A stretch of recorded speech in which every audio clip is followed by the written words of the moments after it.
ایران امریکہ deal کو کیسے خراب کرنا ہے اور خطے کا امن کیسے تباہ کرنا ہے۔ اسرائیل نے ایک فالس فلیگ آپریشن پلان کر لیا۔ اس فالس فلیگ آپریشن کے تحت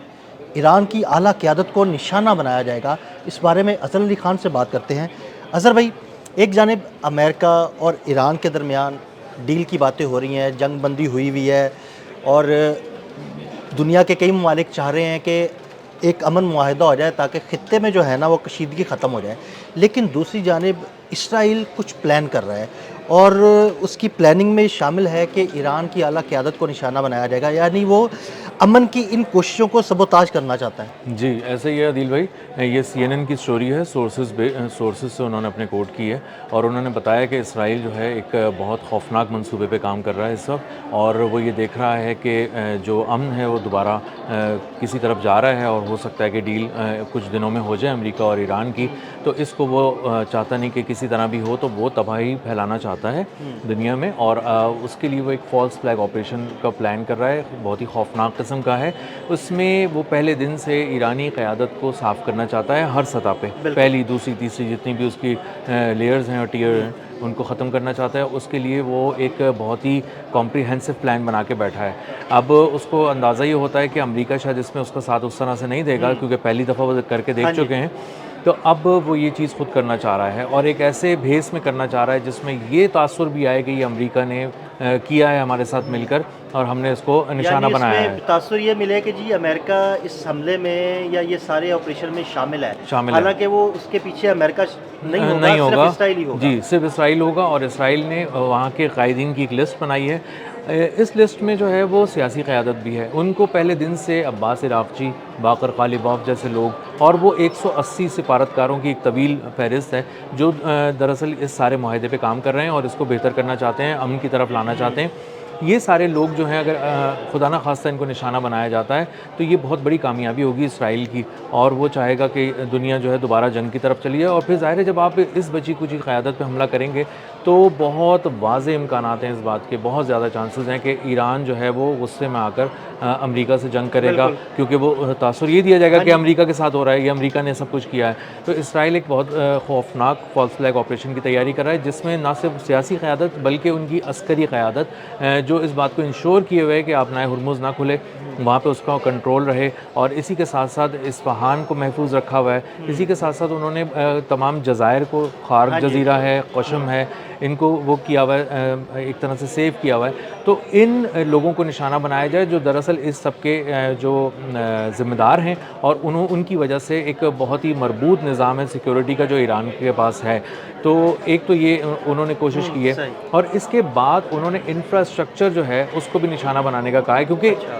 ایک آدھ دفعہ ڈونلڈ ٹرمپ یہ کہہ چکے ہیں کہ ہم ذرا جانا چاہتے ہیں دوبارہ اصفہان، خارق جزیرے پہ، قشم پہ، اس طرح جا کے ان کی آئل ایکسپورٹ کو دیکھ لیا نا، وہاں پہ ناکامی ہوئی انہیں، بہت شدید ناکامی ہوئی، اور وہ داستان جو ہے وہ ناکامی کی رقم ہو گئی، اور تاریخ میں ہمیشہ دہرا کر پڑھائی جاتی رہے گی۔ $800 ملین کے طیارے وہاں پہ انہوں نے اصفہان میں تباہ کر دیا، اور خارق جزیرے پہ بھی جو انہوں نے حملہ کیا تھا وہ بھی انہوں نے دیکھ لیا کہ کوئی آئل فیسلٹی کو انہوں نے نشانہ نہیں بنایا تھا، اور وہ کسی طرح بھی کامیاب نہیں ہو سکے تو اس میں، اور ایران نے 2-3 دن کے اندر یہ آئل ایکسپورٹس کو ریزیوم کر کے اس کو بحال کر کے یہ پیغام دیا تھا کہ آپ ہمیں نشانہ نہیں بنا سکے۔ تو اب یہ چاہ رہے ہیں اسرائیل کہ کسی طرح جدید ترین طیاروں کے ذریعے ان ہو، اور اس کو ایک کیموفلاج کر کے کہ یہ امریکہ نے بھیجا ہے اور خارق جزیرے پہ یا قشم جزیرے پہ حملہ ہوا ہے۔ اس سے 2 فائدے ہوں گے، ایک تو یہ کہ ان کی آئل ایکسپورٹس کو دھچکا لگے گا، دوسرا یہ کہ ایک فالس فلیگ آپریشن پلان ہو جائے گا، بہت بڑے پیمانے پہ امریکہ کا نام آ جائے گا، اور تیسری بات یہ کہ اس سے قریب ہے آبنائے ہرمز، خارق اور قشم جزائر سے، تو اگر آپ اس کو نشانہ بناتے ہیں تو آئل ایکسپورٹس کو ہٹ کرنے کے ساتھ ساتھ آپ اس بات کو بھی یقینی بنا رہے ہوں گے کہ ایک درجے میں ان کی ایک ڈیفنس کی جو لیئر ہے آبنائے ہرمز کی، ایران کی، اس کو آپ نے بہت گہری چوٹ پہنچائی ہے۔ تو اس لیے یہ ایک بہت ہی بڑا پلان کیا جا رہا ہے، اور امریکہ میں اب جو دفاعی تجزیہ کار ہیں وہ یہ باتیں کر رہے ہیں، کھل کر کر رہے ہیں کہ اسرائیل نے ڈونلڈ ٹرمپ کو ایران جنگ کے نام پر بیچ دیا ہے، بالکل ایسے ہی، اور اس کو برباد کر دیا ہے، اور ڈونلڈ ٹرمپ کو اب کچھ سمجھ نہیں آ رہا کہ مجھے اس جنگ سے نکلنا کیسے ہے۔ نکل تو جائے گا، وہ کل ہی نکل جائے، لیکن وہ یہ اپنی فتح کا اعلان کیے بغیر کیسے نکل وہ جائے؟ یہ چاہتا ہے کہ میرے اوپر وہ ٹھپا نہ لگے کہ میں ناکام ہو کے نکلا جی ہوں. ایسا ہی ہے، بالکل ایسا ہی ہے. اور ایران نے کوئی کسر چھوڑی نہیں ہے. اب وہ جو کچھ کرنا چاہتے ہیں، ابھی ایک انہوں نے ناکہ بندی کی تھی، وہ بھی انہوں نے واپس کر لی، اٹھا لی اور کہا کہ نہیں نہیں اب کوئی مسئلہ نہیں ہے. تو ڈونلڈ ٹرمپ جو کہتے ہیں 2 دن بعد پلٹ جاتے ہیں، پلٹنا پڑتا ہے، ان کے حالات بہت خراب ہیں. تو اسرائیل اب اس ساری چیز میں یہ پلان کر رہا ہے، اور اس چیز میں آپ اس جملے کو مت بھولیے جس میں اسرائیل کے نتن یاہو نے کہا ہے کہ اگلے 10 سال ہمیں چیلنجز کا سامنا کرنا پڑے گا، اور یہ فساد کی جڑیں لبنان، ایران اور فلسطین، ان محاذوں پہ ہمیں لڑنا پڑے گا. جب وہ ان کو کہہ رہا ہے اور اتنا برے الفاظ میں یاد کر رہا ہے، ان کو فساد کی جڑ کہہ رہا ہے، تو اس کا مطلب یہ ہے کہ ان 3 جگہوں کو اس کو مسلسل گرم رکھنا ہے، مسلمانوں کو کمزور کرنا ہے، اور وہ کسی بھی صورت اس جنگ میں جو لے آیا ڈونلڈ ٹرمپ کو اب نکلنے نہیں دینا چاہتا، کیونکہ اس کے اندر یہ سکت بھی نہیں ہے، ہمت بھی نہیں ہے، اور اس کے اندر یہ جرت نہیں ہے کہ وہ ایران کو براہ راست للکار سکے اور اس کے ساتھ 1 on 1 کوئی جنگ کر سکے. تو اظہر بھائی مجھے یہ بتائیے گا کہ اگر ایسا کوئی فالس فلیگ آپریشن ہوتا ہے، امریکہ کو اس میں انوالو کیا جاتا ہے، تو امریکہ کی جانب سے کیا رد عمل ہو سکتا ہے اور جواب میں ایران کیا کر سکتا ہے؟ دیکھیں، انہوں نے اس طرح کی چیز پہلے پلان کی تھی، مل کر کی تھی، اور تمام جگہوں پہ یہ ہے.